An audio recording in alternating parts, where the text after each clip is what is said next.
Olá e bem-vindos. Hoje a gente vai mergulhar na arquitetura de uma fortaleza financeira. Recebemos um guia prático que trata o hábito de economizar não como um sacrifício, sabe?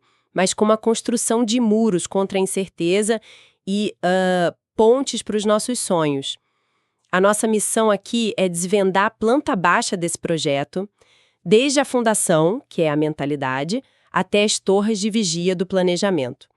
É para quem já sabe o básico, mas quer entender a engenharia por trás de uma vida financeira que realmente funciona, ok.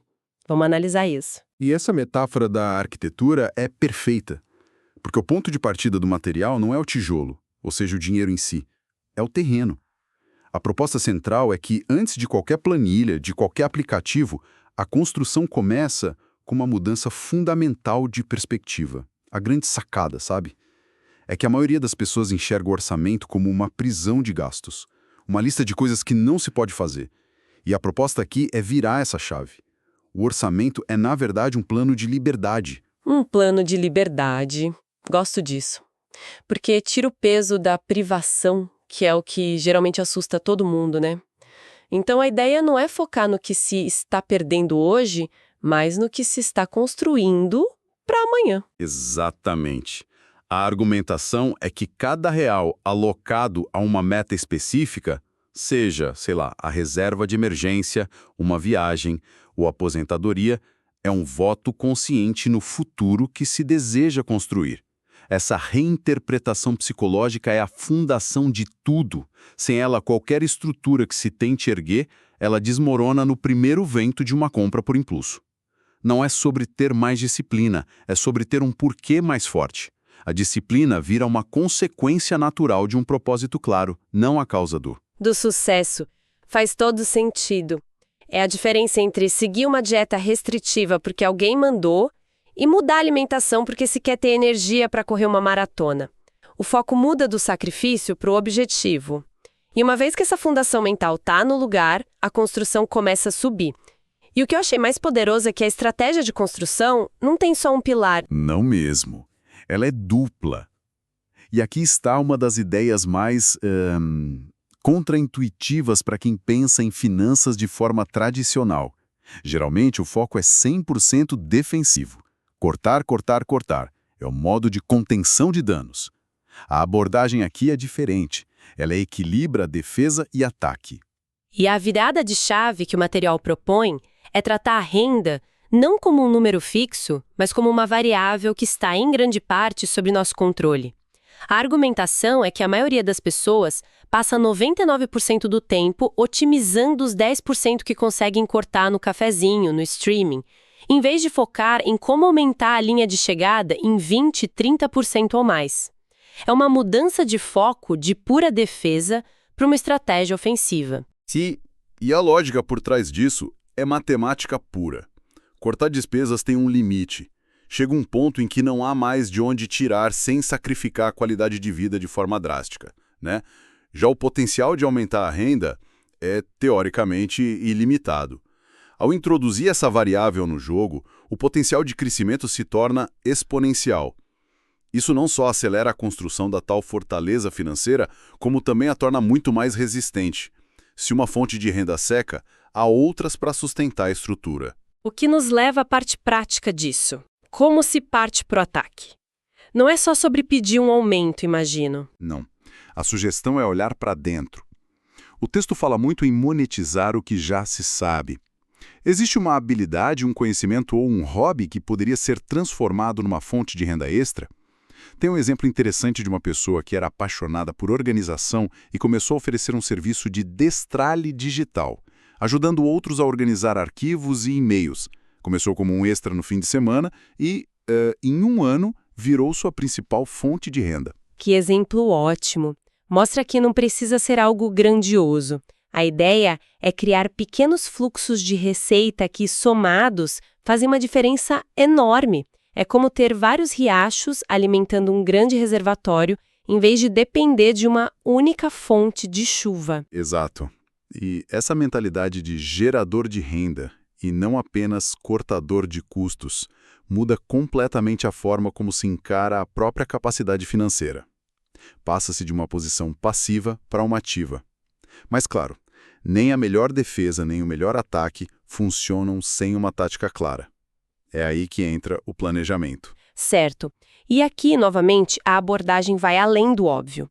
Não se trata apenas de listar despesas numa planilha. A proposta é usar o planejamento como uma ferramenta de diagnóstico e, mais importante, de motivação. Isso.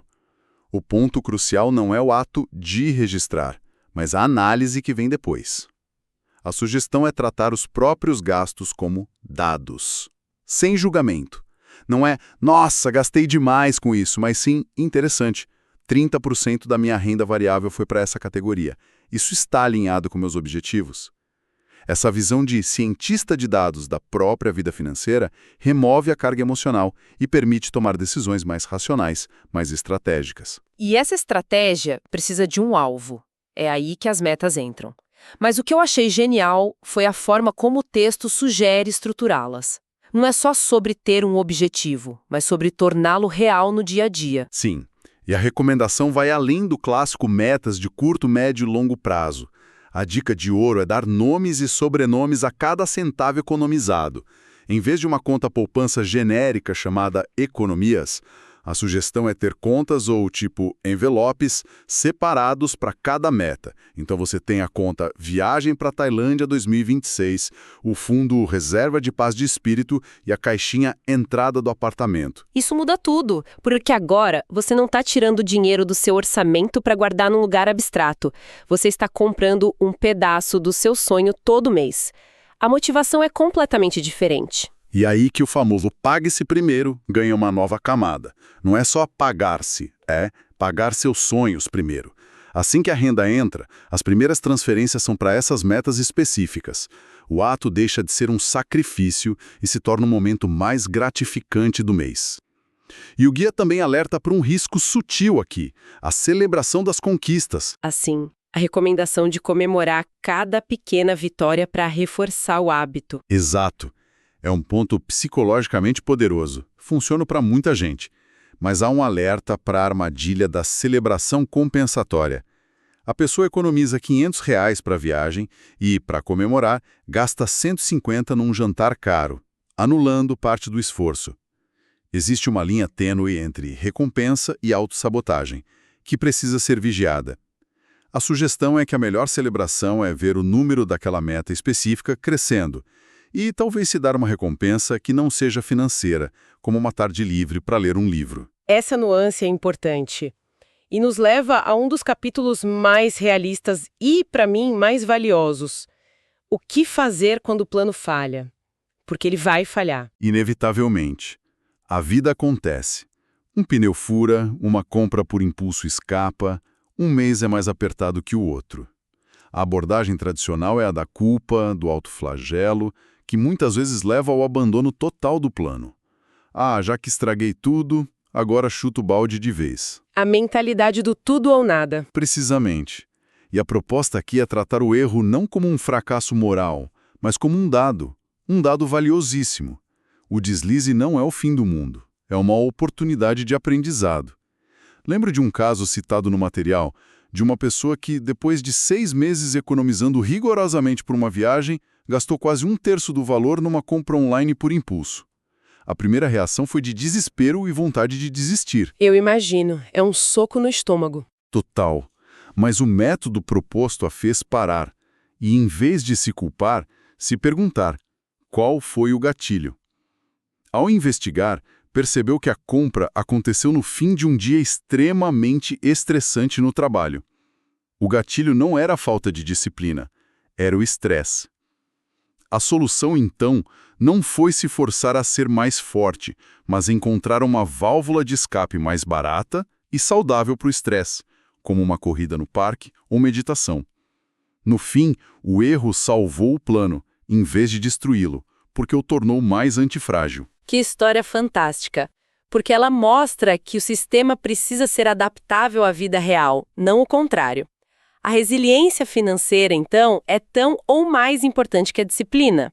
É a capacidade de absorver o golpe, aprender com ele, ajustar a rota e continuar navegando. Exatamente. A consistência vence a perfeição. A jornada financeira não é um sprint de 100 metros, é uma maratona. Haverá trechos de subida, momentos de cãibra, o importante é não parar de correr. O acompanhamento regular dos gastos e a revisão periódica do orçamento funcionam como o treinador, que olha seus tempos, ajusta o ritmo e garante que você está no caminho certo para cruzar a linha de chegada.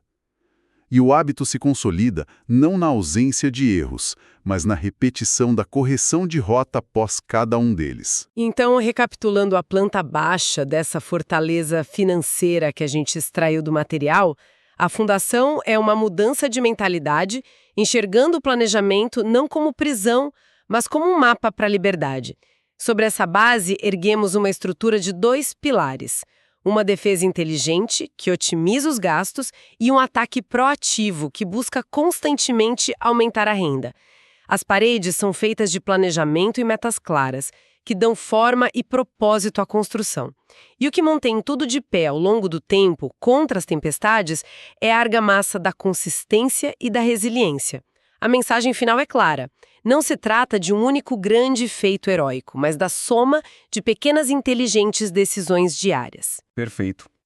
O guia oferece um mapa excelente e muito prático de como criar o hábito de acumular recursos. Cobre a psicologia, a estratégia e as ferramentas de forma brilhante. Mas ao chegar ao final da análise, fica uma reflexão, quase um gancho para o futuro. O material nos ensina com maestria a construir o reservatório e a enchê-lo. Mas depois que o hábito está estabelecido e a água começa de fato a se acumular, qual é o próximo passo? A fonte nos mostra como guardar, mas a grande questão que surge naturalmente é: como fazer essa água acumulada começar a irrigar novos terrenos por conta própria? Como fazer o dinheiro guardado começar a trabalhar a nosso favor? Isso abre a porta para um universo inteiro, o dos investimentos, que é a continuação lógica e essencial dessa jornada. Mas esse, talvez, seja o projeto de uma outra construção.